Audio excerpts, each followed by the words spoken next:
Mais uma vez, coração muito agradecido de estar aqui, refletindo com vocês na palavra.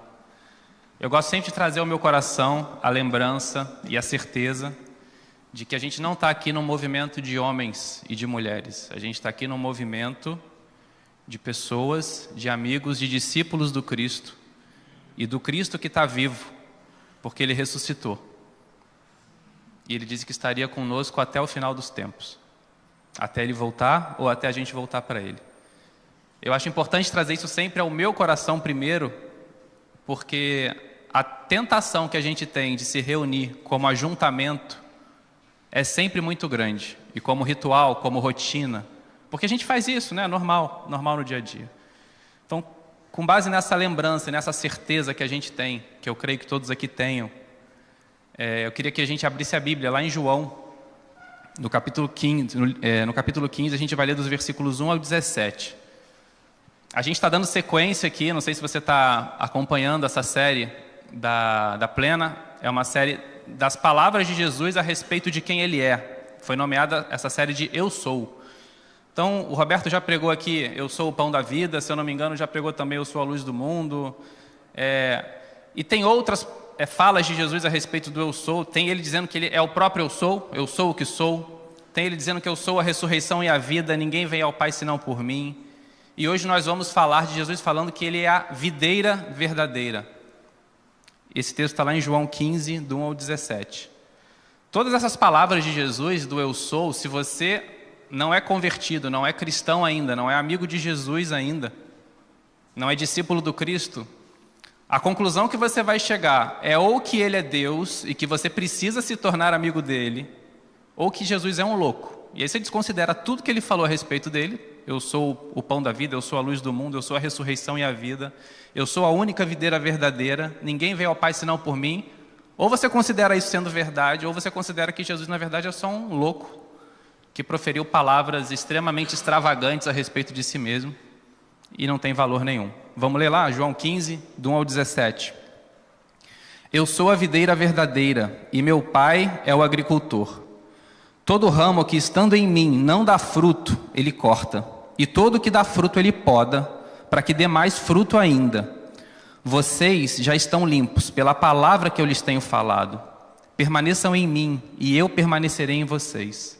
Nenhum ramo pode dar fruto por si mesmo, se não permanecer na videira. Vocês também não podem dar fruto, se não permanecerem em mim. Eu sou a videira, vocês são os ramos. Se alguém permanecer em mim e eu nele, esse dá muito fruto.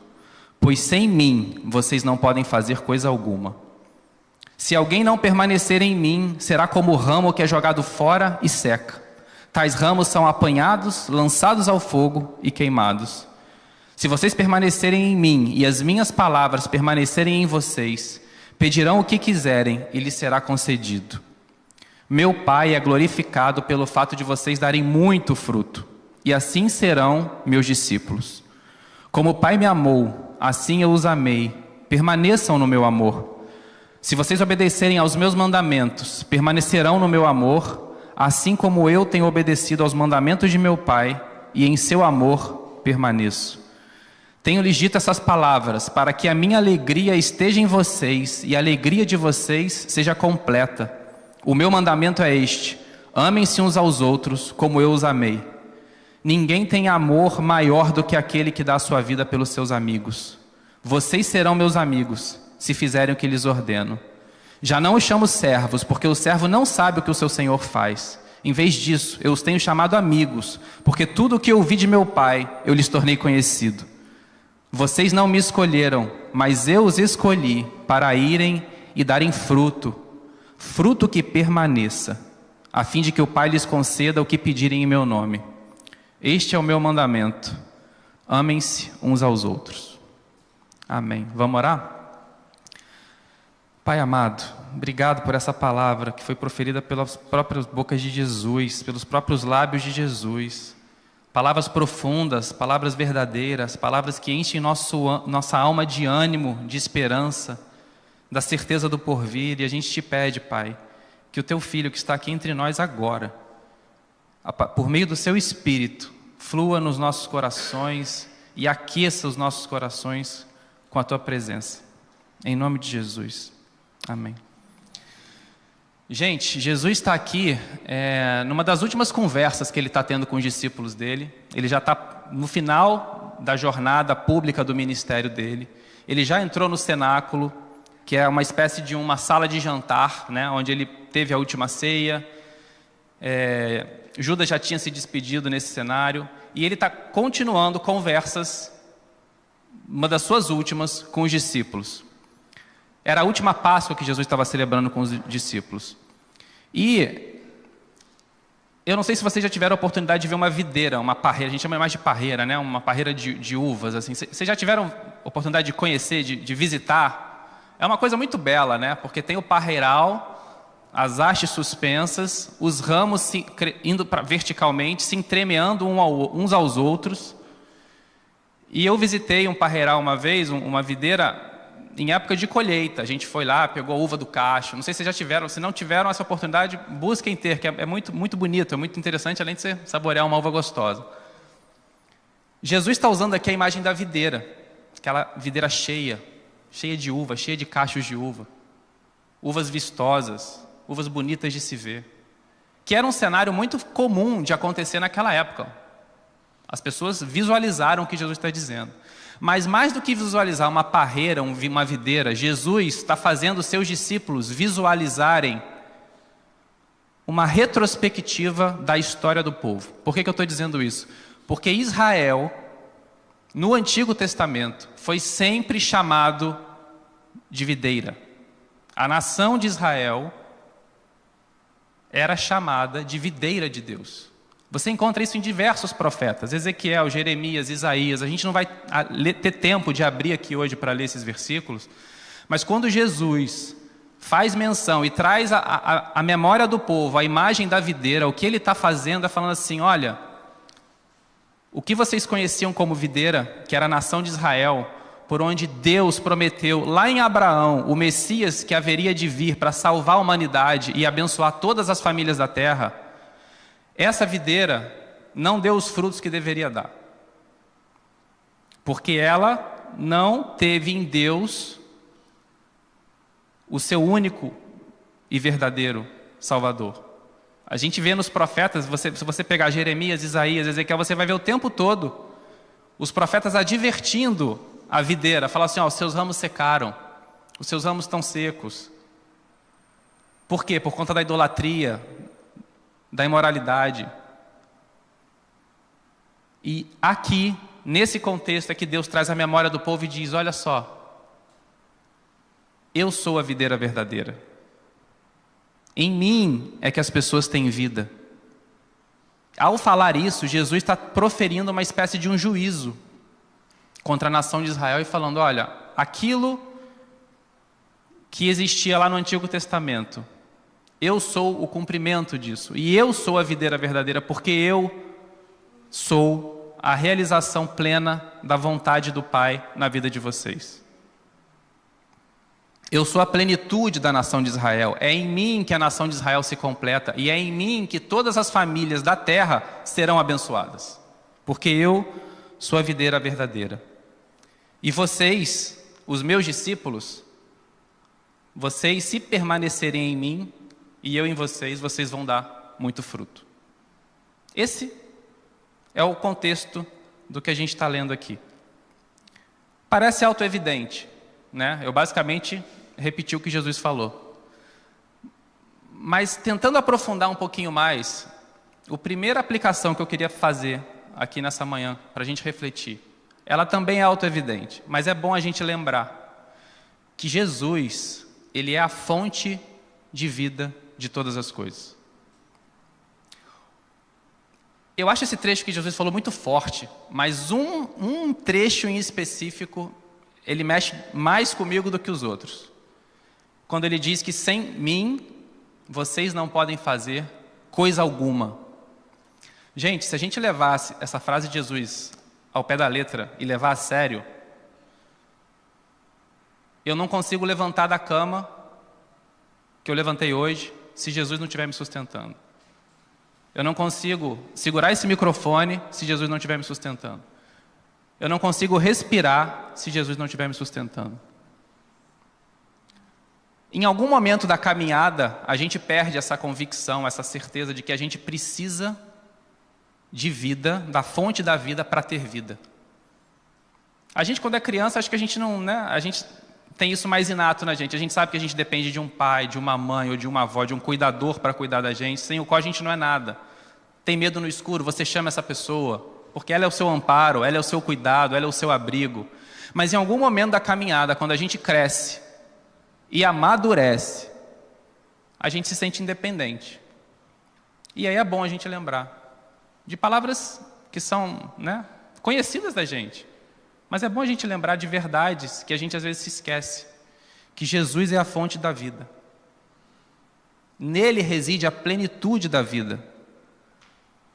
É aquilo que João fala, o próprio livro de João fala no capítulo 1, verso 1. No princípio era o verbo, no princípio era a palavra, e a palavra era Deus, e a palavra estava com Deus. E todas as coisas foram feitas por intermédio dele. Todas as coisas foram feitas por intermédio dele. E sem ele, nada do que existe teria sido feito. Sem mim, vocês não podem fazer nada. E se vocês permanecerem em mim, é o que Jesus fala, vocês vão dar muito fruto. Repara que o foco não está no fruto. Não raras vezes você ouve pregações nesse texto dizendo que a gente tem que frutificar. Então vamos frutificar, gente, vamos frutificar. Porque quem está em Cristo tem que frutificar. A ênfase do texto não é frutificar. A ênfase do texto é permaneçam em mim. Por quê? Porque para quem permanece em Cristo, o fruto é natural. Agora, se eu começo a me preocupar com o fruto, vai ser um movimento natural? Naturalmente não. Naturalmente não vai ser um movimento natural. E o que é frutificar para fins desse texto? Frutificar é manifestar a vontade de Deus na terra. É protagonizar no mundo os propósitos que Deus tem para mim e para você. É encarnar na nossa vida, por meio da nossa vida, o reino de Deus na história, no chão da história. Assim como Jesus um dia se encarnou e calçou sandálias nos pés, e vestiu roupa como a gente vestiu, e pisou no chão da história, e encarnou a vontade do Pai por meio da vida dele, nós, como seus frutos que permanecemos nele, devemos também, no chão da história, protagonizar e encarnar o reino dele, como pequenos cristos, como pequenos irmãos de Jesus, falhos, pecadores, mas que não saiam da videira, que não caem da videira e permanecem nela. O texto está falando de comunhão. Então, gente, não tem técnica. Eu poderia, né, transformar essa pregação num grande livro de autoajuda com uma técnica itemizada de como produzir frutos. É uma igreja que está sendo plantada, a gente podia estar fazendo isso aqui. Como é que a igreja vai produzir fruto? Faça isso, faça aquilo, faça aquilo, faça aquilo outro. Não faça isso, não faça aquilo. Não. Isso você não vai encontrar aqui. Porque o evangelho de Jesus é: permaneçam em mim. O resto, eu gero em vocês. Se a gente acreditar nisso com todo o nosso coração, que o que importa é permanecer nele e o resto ele faz gerar na gente. Gente, você não vê uva com crise de consciência se vai virar uva. Eu acho que nós somos as únicas uvas que têm crise de consciência. Por quê? Porque a gente olha para o clima, a gente olha para a terra, a gente questiona se vai chover, se não vai, a gente questiona se o que vai ter vai ser suficiente ou não. A gente olha para o dia a dia, a gente olha para a realidade. Às vezes o sol está quente demais e não vem chuva, às vezes chove demais e não vem o sol. E a gente precisa de um equilíbrio dessas intempéries da vida para o solo germinar, para o fruto nascer. E a gente começa a questionar o agricultor, que nessa fala de Jesus ele fala que o Pai é o agricultor. E aí nós, uvas, com crise de consciência e de identidade muitas vezes, a gente começa a falar: ô agricultor, acho que não vai rolar não. Rega mais aqui. Quando vem a poda então, Você está começando a achar que vai render alguma coisa, que vai dar algum fruto, que a uva está ficando bonita, vem lá o agricultor e poda. Fala assim, não, está de brincadeira. Agora que era a minha vez? Nós não temos a mente do Pai. Nós não sabemos os planos que Ele tem para a gente. Nós achamos que nós sabemos. Mas os planos dele são maiores que os nossos. Você crê nisso? Que os planos que Deus tem para a sua vida são maiores que os seus? Meu irmão, a gente tem que viver com essa crença. Minha irmã, a gente tem que viver acreditando e trazendo à nossa memória a certeza de que os planos que Deus tem para a gente são maiores e melhores que os nossos. Amém? Então a ênfase de Jesus aqui está na comunhão, está no se relacionar com Ele. Porque Ele é a vida em tudo e em todos. Não é uma ocupação ativista de servir a Jesus. Você não vai ouvir aqui para você estar em todas as reuniões, em todas as células, em todos os encontros da igreja. Você vai ouvir convites? Claro que vai. Mas a exigência de estar, porque Jesus ensina e pede de nós que a gente permaneça nele. E muitas vezes o ativismo que a gente gera, muitas vezes genuíno, legítimo, a gente está bem intencionado, mas muitas vezes o ativismo ele toma conta do nosso coração. E a gente mira a comunhão, mas acerta o ativismo. A gente mira o relacionamento com Deus, mas a gente acerta encontros casuais e vindas à igreja. Isso não é se relacionar com Jesus, a videira verdadeira, o Deus encarnado que está vivo. Segunda reflexão que eu queria fazer aqui com vocês é que legitimamente, genuinamente, como eu falei, a gente muitas vezes tem preocupação em produzir fruto, porque a gente foi criado para isso também.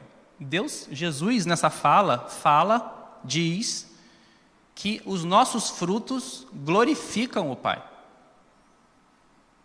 E aí, mais uma vez, nessa tentação de performance, que esse é um dos cuidados que a gente tem que ter hoje como igreja de Cristo, eu e você como igreja de Cristo, é da performance, a cultura da performance. A gente é chamado o tempo todo a produzir, entregar. Quem trabalha em realidade de empresa privada com acionista sabe muito bem o que eu estou falando, né? Olhei para o Jefferson aqui, que é meu companheiro de jornada. Porque a coisa não tem limite, a coisa da entrega, não importa quando, não importa onde, não importa a quantidade, eu quero que você entregue. Não tem estação da colheita. Não tem tempo da espera. E o desafio para nós como igreja é muito esse, porque sementes de Deus, uvas do parreiral de Jesus, ramos enxertados na semente, esperam.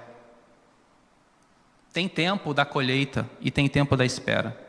E se a gente não compreende isso e vive sem essa verdade, a gente vai entrar num mecanicismo doentio de buscar a produção sem buscar o relacionamento orgânico com quem dá a produção. Lembra quando Paulo escreveu? Ele disse que estava dando confusão entre ele e Apolo, missionários, duas pessoas evangelizando, e estava dando confusão, o fulano é de Paulo, o outro é de Apolo, um foi convertido, como se, né? Ser humano, né? Ser humano começou a olhar para os frutos. Olha lá, Paulo está dando fruto aqui, Apolo está dando fruto lá. O que Paulo fala? Meus irmãos, um rega, outro planta, outro colhe, mas quem dá o crescimento é Deus. O máximo que a gente pode fazer, o máximo, é lançar uma semente, regar, colher. Mas quem dá o crescimento é Deus. E a gente, como ramo enxertado na videira, a gente tem que lembrar que não é a gente que vai se autoconceber um crescimento ou uma performance, ou atingir algo que a gente queira atingir. É Jesus, que é tudo em todos. É Jesus, por meio dele, para ele, por ele são todas as coisas. É por meio desse Jesus que a gente vai, na estação certa, gerar fruto. E crescimento é diferente de aumento. Esse crescimento que Deus proporciona é diferente de aumento, é diferente de ajuntamento, é diferente de inchaço. O que a gente vê muito aqui hoje, na realidade de vida que a gente tem, é o inchaço. Não é crescimento. São metodologias focadas no ajuntamento. Mas a conexão real, vital com o agricultor, a conexão real, vital com a videira, a gente não tem. Esse é o nosso dilema. A gente pode, como igreja de Cristo, botar um monte de comida aqui na mesa. Eu dizer, por exemplo, vamos fazer uma celebração aqui, vamos ter comunhão, e todo mundo traz um prato de comida, a gente bota na mesa e começa a comer. Ter comida na mesa com a casa cheia é sinônimo de comunhão? Não é. Agora, eu ter uma mesa vazia, às vezes, com pouca coisa, onde as pessoas realmente estão conversando e se abrindo umas com as outras, aí eu tenho uma mesa. Aí eu tenho uma mesa. Repara como é diferente. E a gente é tentado a ver números, a ver quantidade, mas Jesus nunca trabalhou com quantidade. Jesus nunca trabalhou com quantidade. Jesus sempre trabalhou com integridade, intensidade, compromisso de vida, plenitude, que as pessoas alcancem plenitude na vida que vivem. Jesus não estava preocupado com números. Tem uma frase do Titãs, o pessoal mais das antigas vai lembrar, que eles falam que flores de plástico não morrem. Eu gosto dessa ideia das flores de plástico. Porque flores de plástico são bonitas, né? Quando eu era criança, ficou muito na moda essa coisa de flor de plástico, assim. Todo mundo tinha aquela coisa, queria ter, quem não tinha queria ter. Porque você decora um ambiente, você traz uma espécie de vida para o ambiente. É bonito, você olha e fala assim, nossa, que bonito. Né? Tem uma planta num ambiente fechado, traz um sinal de vida, né? Mas rola uma decepção, principalmente quem é criança. Minhas filhas vivem se decepcionando com isso. Quando elas vão chegar pertinho da folha, elas veem que é de plástico. Falam assim, poxa. Por quê? Porque folhas de plástico, parafraseando os Titãs, não morrem. Por que elas não morrem? Porque elas nunca tiveram vida, então não vão morrer mesmo. Quem pode morrer é a gente, como o ramo que está enxertado na videira. E se Jesus é a vida, eu não queria passar para vocês essa concepção, eu não tenho a prerrogativa, eu acho, assim, sendo bem sincero com vocês, de dizer aqui que Jesus está falando que pessoas vão para o inferno. Eu não tenho a segurança, como servo de Jesus e amigo de Jesus, de falar isso aqui para vocês, que essa é a conclusão desse texto. O que eu tenho segurança de falar é que Jesus é a vida. E se eu considero, na nossa mente limitada, que esse círculo é Jesus, tá? Limitada porque Jesus é incontido, incontível e ilimitado. Mas se esse círculo dessa mesa, essa circunferência é Jesus, eu estou aqui, eu estou em Jesus? Estou em Jesus. A gente criou o centro da vontade de Deus. Então, se eu estiver aqui, eu estou no centro da vontade de Deus. Vamos lá, vamos supor que... Se eu estiver aqui, opa, estou caindo, estou saindo, estou meio Jesus, meio fora. Se eu chegar para cá, não tem vida. Não tem vida. Então, repara como a profundidade do que Jesus está falando, no meu modo de ver, é muito mais singular do que vai para o céu, vai para o inferno. Meus irmãos, minhas irmãs, fora de mim, ninguém pode viver. Sem mim, vocês não podem fazer nada. Então não se trata de ser crente, não ser crente apenas. Se trata de, quer você creia, quer você não creia, você está em Jesus. E a vida que você vive nele. Quer você queira, quer você não. Se você sair da videira, você perde a vida. É simples assim, porque nele reside toda a plenitude e toda a graça. E a última reflexão que eu queria fazer com vocês, para a gente trazer a nossa memória, é que no jardim de Deus, todo ramo passa pelo teste do tempo e pelo teste da dor. Quando a gente fala assim para um público, a gente acaba observando características do público. Então a gente vê pessoas novas, pessoas de meia idade, pessoas um pouco com mais experiência. Então, dependendo da fase de vida que a pessoa que está ouvindo esteja vivendo, ela pode achar assim, como assim, passar pela dor? Mas se a pessoa já tem um pouco mais de experiência, talvez um pouco mais de vida vivida, ela vai ser mais fácil para ela visualizar que toda semente, todo ramo enxertado na videira passa pelo momento da dor. Teste de sofrimento, teste de dor, teste do tempo. Qual é o nosso consolo? O nosso consolo é que a gente tem um agricultor, que é o nosso pai, e que ele sabe dialogar com as intempéries da vida. Ele sabe como lidar quando chove demais, ele sabe quando lidar quando chove de menos, e ele não tem pressa no resultado. Talvez isso é o que mais doa na gente. O nosso agricultor não tem pressa no resultado. Você tem pressa no resultado, eu tenho pressa no resultado. Eu estou cronometrando aqui a pregação para que ela não dure muito tempo. Mas Deus não tem pressa no resultado. Deus tem compromisso com a minha e com a sua vida. E porque Ele tem compromisso com a minha e com a sua vida, Ele tem compromisso com o processo de nos tornarmos santos, santificados, purificados, cada vez mais belos.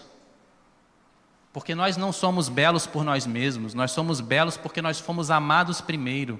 Deus não me ama e Deus não te ama porque a gente é belo, porque a gente é um cacho de uva bonito. Deus nos faz um cacho de uva bonito, porque Ele é belo e Ele imprime a beleza dEle em nós. E enquanto, meus irmãos, a gente não gerar dentro da gente, por meio do Espírito Santo de Deus, esse fruto belo que Ele quer e que Ele pode fazer de nós, Deus vai podar, sim, no tempo dEle, sem pressa no resultado. Deus vai fazer o fruto nascer da videira, sim, porque é o que dá glória ao Pai, é o processo natural, mas no tempo dEle. Lembra do Salmo 1 que ele diz que a pessoa que vive uma vida em Deus é como árvore plantada em ribeiro, que dá fruto no tempo certo ou na estação certa. Qual é a estação certa? É a que a gente quer? A estação certa é aquela que o agricultor, que é dono do tempo e dono das intempéries da vida, e nosso dono, quer que as coisas aconteçam. E a gente, como uva com crise de consciência, a gente olha muitas vezes para o parreiral e diz assim, olha, agricultor, não estou vendo fruto não. A gente, quando ouve pregações ou lê a Bíblia, a gente gosta geralmente das histórias que mostram vitórias de Deus ou conquistas de Deus na vida das pessoas, ou por meio da vida das pessoas. Então, quando fala de Davi, vai falar de Davi lutando com Golias. Quando fala de Abraão, vai falar dos feitos de Abraão. Tudo isso obviamente, eu também me empolgo com essas histórias e com essas verdades que aconteceram na vida dessas pessoas. Mas a gente tem que olhar para a Bíblia também com um olhar um pouco mais humano. Essas pessoas não foram beatas, super-heróis, santas no sentido que a gente usa hoje, né? O fulano é imaculado. Não foram. Foram seres humanos como nós. E se você para pensar sobre o aspecto da cultura da performance, de gerar frutos, muitas pessoas relatadas na Bíblia, cuja vida inspiram a gente e a gente admira, não produziram frutos o tempo todo. Muitas vidas não produziram frutos o tempo todo. Pelo menos frutos visíveis que a gente veja. Pega o exemplo de Jeremias, que ficou 40 anos pregando para Judá. 40 anos. Dizendo, olha, vocês não estão tratando Deus como o único Deus, vocês estão idolatrando outros deuses, vocês se perderam com valores de outras nações, voltem para o seu Deus. 40 anos. E o que diz no final do livro de Jeremias? Que os sacerdotes se reuniram e a nação ainda quiseram apedrejar ele, matar ele, levá-lo à morte. 40 anos pregando. Você vê ou ouve algum exemplo de Jeremias como exemplo de plantação de igreja? Nem vai ouvir, nem eu, porque não é. Na nossa mentalidade, não é. Mas o propósito que Deus tinha para Jeremias naquele tempo, naquela estação, foi aquele. E ele produziu fruto segundo a mentalidade de Deus? Produziu. Sob os nossos olhos é que parece que não teve fruto. Mas o fruto foi. O fruto foi gerado. Você pega o exemplo de Jesus, próprio Cristo. O que a gente tem de relato de ministério público dele? 3 anos. Aproximadamente 3 anos, de 30.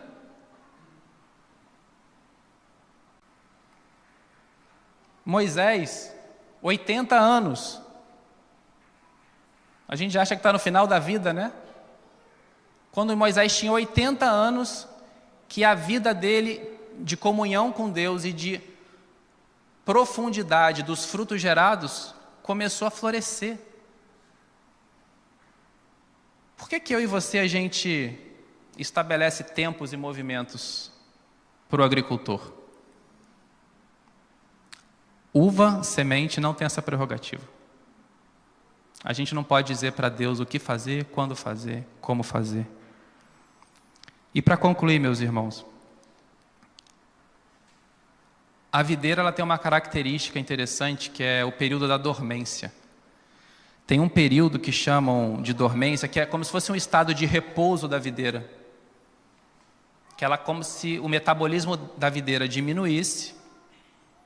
Isso geralmente ocorre numa estação mais fria, quando as temperaturas estão mais baixas, o sol está mais recolhido, a planta não sente tanto o calor da luz, e a videira entra nesse estado de repouso, que eles chamam de período da dormência. É justamente nesse período que o agricultor vem na videira e começa a podar os ramos que geram fruto. Porque os que não geram frutos, né, o próprio Jesus já falou que são cortados e lançados fora. Mas os que geram frutos, o agricultor tem todo o cuidado. Ele reconhece a estação fria, com temperatura mais baixa. Ele vem e poda os ramos que geram fruto, no período da dormência. Para quê? Para que na primavera, geralmente na primavera, estação da colheita, esses ramos podados possam voltar a florescer e voltar a frutificar. Eu perguntei no início da pregação se vocês já tinham tido a experiência de ver uma videira. Eu vi uma videira parruda, cheia de cachos. Mas vocês também já tiveram a experiência de ver uma videira em período de dormência? É bonito de ver? Assim, atrai o brilho dos nossos olhos. Dá uma sensação de abandono, não dá? Assim, dá uma sensação de abandono, de desprezo, de morte. Você não vê vida ali sendo gerada. Parece um desastre. Quando os meus olhos e os seus olhos olham para a poda de Deus, parece um desastre. Mas o que Deus está fazendo é aproveitar o período da dormência para que na primavera a gente possa gerar os frutos que Ele tem para a gente. Essa realidade na vida da videira me lembrou de uma frase da Cecília Meirelles, poetisa carioca, que em uma dos seus textos ela diz assim: aprendi com a primavera a me deixar cortar e a voltar sempre inteira. Eu acho essa frase belíssima, porque até onde eu sei ela não era cristã, até onde eu sei, não tenho esse dado para passar para vocês, mas é uma frase carregada de verdade, principalmente para nós, que cremos que Jesus é a videira verdadeira, que o nosso Pai é o agricultor, e é Ele que nos poda na estação fria, para que na primavera, a gente mesmo cortado, e porque foi cortado, volte a gerar fruto. Então, meu irmão, e a gente conclui, sempre que você, como ramo de Deus, como ramo dessa videira, estiver olhando para a sua vida e você não estiver gostando do que você está vendo, por algum motivo qualquer, você pode ter de repente a vida dos sonhos, que qualquer pessoa olha e fala assim: nossa, fulano tem uma vida abençoada, mas você se olha e você se vê como videira no período de dormência, e você não vê beleza naquilo. Eu queria trazer uma verdade para o seu coração. O agricultor não te abandonou, ele continua cuidando de você. Por mais que a estação não seja a que você julga adequada, a que eu julgo adequada.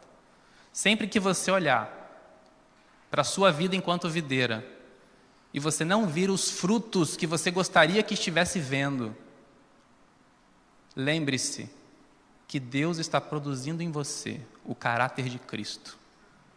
Lembre-se que a vida não termina aqui. Lembre-se que a vida só é plena em Jesus. E que um dia Ele voltará para fazer novas todas as coisas. E enquanto esse dia não chega, eu posso não ser quem eu gostaria de ser, eu posso não ser até ainda quem Deus gostaria que eu fosse, mas eu já não sou mais o que eu era. Porque Jesus, a videira, e Deus Pai, o agricultor, está me podando, me cortando, para gerar em mim o caráter belo de Cristo. Amém? Vamos orar?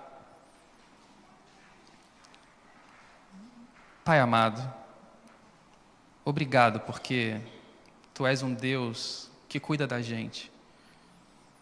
E cuidar, Pai, exige além de mimo, além de fazer o que a gente quer. A gente reconhece no Teu cuidado, o Teu amor.